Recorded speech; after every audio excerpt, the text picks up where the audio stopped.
Assalamualaikum warahmatullahi wabarakatuh. Alhamdulillah minasyaitonirrajim. Bismillahirrahmanirrahim. Sahabat-sahabat semuanya, dimanapun kau berada, mudah-mudahan dalam sehat selalu. Amin ya rabbal alamin.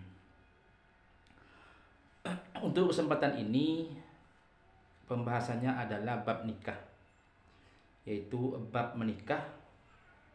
Yang pertama adalah hukumnya nikah dan kenapa kok harus menikah dan tujuannya bagaimana, menikah itu bagaimana dan tujuannya apa, keuntungannya, hikmahnya, syarat-syaratnya dan rukun-rukunnya, kenapa dan bagaimana. Pada dasarnya Rasulullah SAW ini asal muasalnya di Makkah itu memang tidak ada nikah. Semua orang itu kumpul kebo, ya. Semua orang sahabat ini kumpul kebo, tidak ada yang menikah. Ketika kumpul kebo beranak, tidak tahu bapaknya siapa dan ibunya siapa. Jadi dengan datangnya agama Islam, dengan datangnya Rasulullah SAW membawa agama Islam ini, langsung adanya menikah meningkatkan derajat wanita.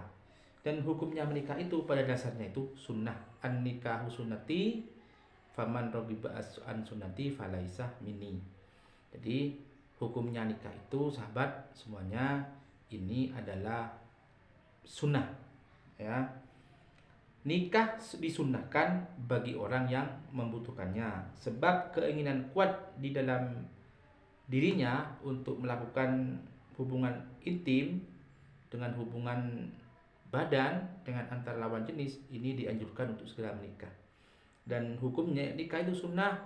Sunnah itu, ya, kalau dilakukan itu dapat pahala, ya kalau ditinggalkan tidak apa-apa. Tapi ketika dikerjakan sunnah itu mendapatkan pahala dari Allah Subhanahu wa taala. Makanya seharusnya bagi orang yang sudah mampu melakukan menikah, seharusnya untuk kita melakukan pernikahan. Karena dengan adanya menikah itu membuat hidupnya semakin berarti, semakin bermakna, dan akan menjadi sebuah keluarga yang kokoh kuat secara mental, secara fisik, secara dohir maupun batin. Ini secara mental sangat kuat. Beda dengan seorang laki-laki yang tidak menikah, maka mudah emosional, mudah impramental, ya. Terus mudah terjerumus kepada hal-hal yang negatif, hal-hal yang jelek. Makanya menikah itu adalah suatu langkah yang membuat orang-orang itu semakin maju secara kemandirian, semakin mandiri juga secara ekonomi, dan secara kebutuhan biologis akan terpenuhi dan mempunyai keturunan-keturunan yang bisa kita dijadikan sebagai amal atau ladang banyak pahala. Itu menikah, ya. Nah, di sini adalah juga nikah itu adalah bagi laki mereka hanya diperkenalkan untuk melakukan pernikahan. 4 menikah itu boleh, ya. Ada 4 boleh, 3 boleh, 2 boleh, 1 boleh. Itulah melakukan pernikahan sebanyak 4 kali, atau istrinya itu sebanyak 4 istri. Itu menikah. Bismillahirrahmanirrahim. Ini wan nikahu yutliku lugoti ala dhammi. Ini wan nikahi yutliku lugoti ala dhammi wal wad'i wal uqdi wa yutliku syar'an ala aqdi musammili alal arkani was suruti.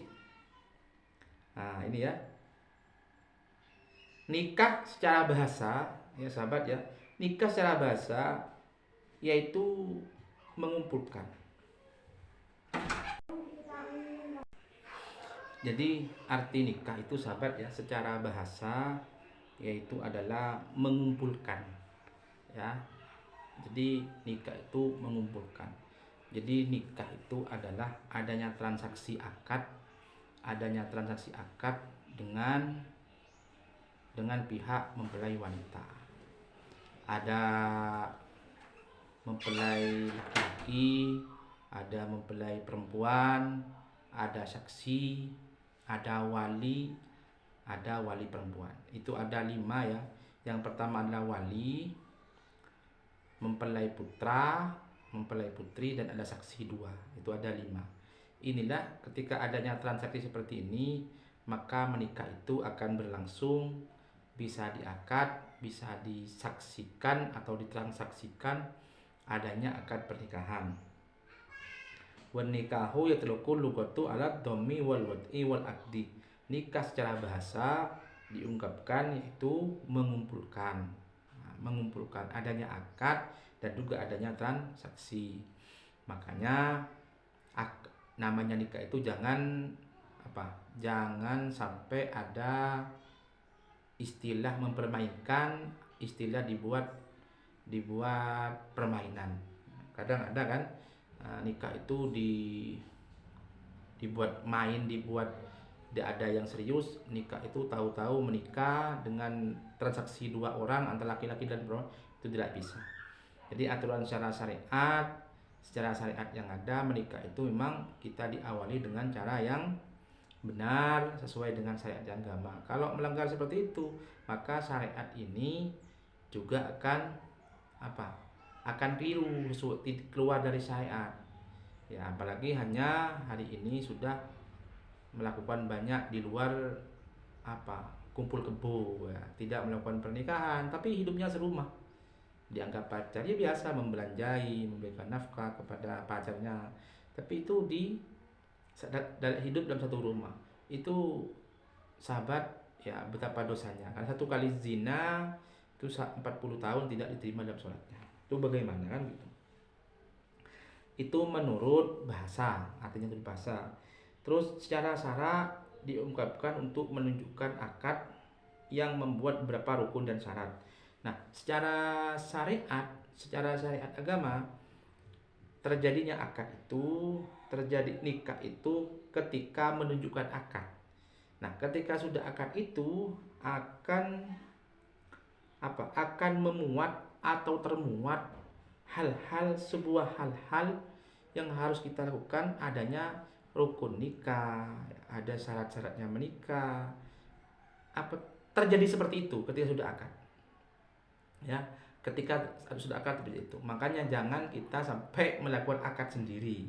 Ya, saya siap menjadi suamimu, saya siap istrimu, terus ke hotel. Jangan begitu. Aturan-aturannya seperti itu. Nah, makanya saya ingin fokus kepada bab nikah karena ini penting dan banyak pertanyaan, banyak evaluasi dari kemarin. Jadi saya ingin fokus ke tentang menikah. Hukum-hukumnya nikah bagaimana. Ini ya. Terus yataufani wan nikahu mustahabu liman rihatahu ilahi. Nikah disunahkan bagi orang yang membutuhkan.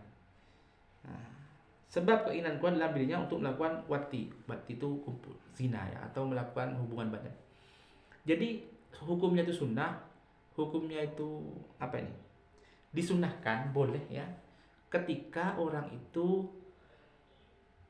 punya keinginan kuat dan siap untuk melakukan wati, kumpul dengan perempuan. Sudah punya keinginan yang kuat, sudah ingin siap. Nah, itu ya. Kalau ini tidak dilakukan maka akan terjadi zina. Makanya seorang ayah, seorang ibu, seorang orang tua, nikahkanlah anak-anaknya sampean ketika sudah cukup umur. Ketika umurnya sudah matang, sudah cukup, nikahkan. Ya. Kalau tidak dinikahkan, maka kalau tidak dinikahkan, maka kalau terjerumus hal-hal yang fatal, hal-hal yang negatif, apalagi terjadi zina, Itu yang dosa bukan siapa, tapi orang tuanya. Ya.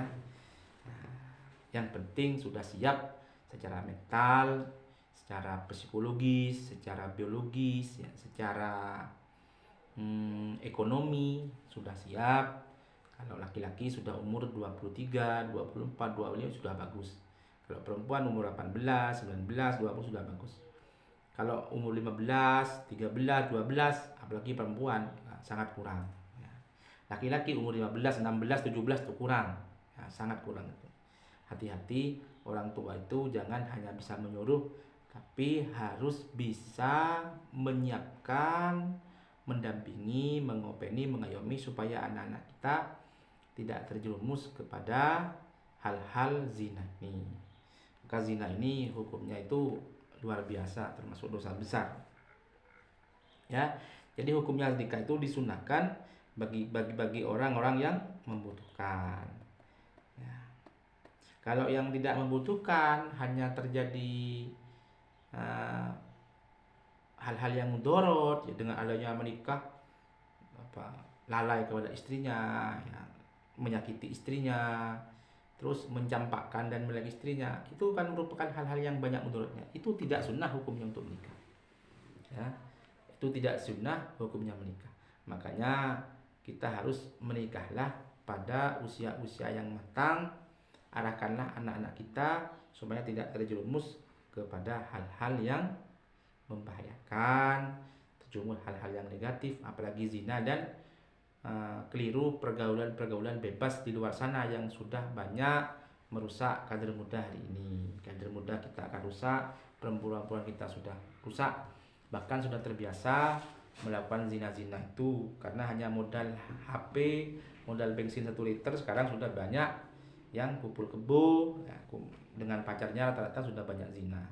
Makanya jauhi, jangan sampai tren seperti ini, dan orang tua hanya bisa mengayomi, bisa mengarahkan kepada jalan-jalan yang baik. Nikah itu penting, sahabat.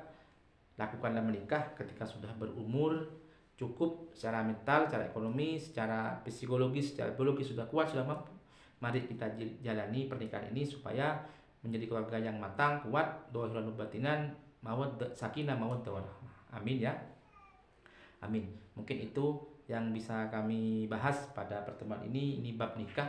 Selanjutnya juga akan kami lebih fokus lagi tentang pernikahan, tentang nikah, karena banyak permintaan dan ini insya Allah ada manfaatnya, ada guna untuk bisa kita simak bersama-sama. Mungkin itu sahabat yang bisa kami sampaikan.